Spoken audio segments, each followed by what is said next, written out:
Sabay-sabay natin siyang yakapin ng mahigpit. Nagtataka ako kung bakit ang daming hindi makaintindi sa pahayag ni BBM dito tungkol sa remittance ng mga OFW na binabanggit niya.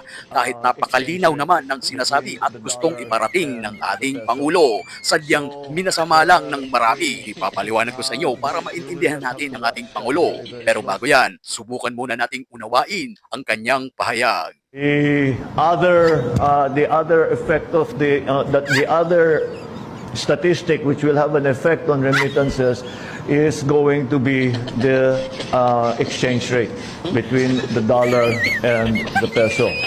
So we will just have to watch that very, very closely.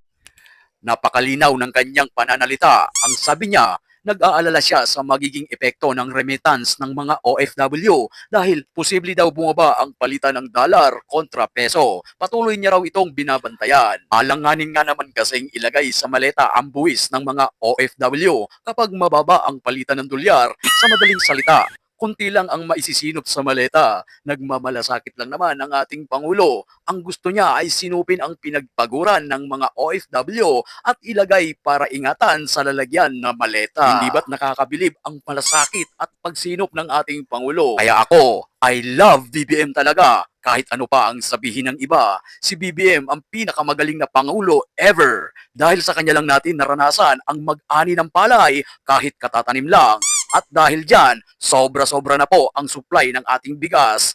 Ngayon, bigas na po ang itatanim ng ating Pangulo, hindi na palay. Kaya nga maraming nagmamahal kay BBM tulad na lang ng mga bilihin. Marami na rin ngayon ang nagmumura. Mababasa mo yan sa social media. Mga taong bayan na nagmumura. Dahil sa kanya, marami ang nagbago. Ang Pilipinas na dating tahimik, ngayon ay magulo na. Kaya dapat sabay-sabay natin siyang yakapin ng mahigpit hanggang mag-violet.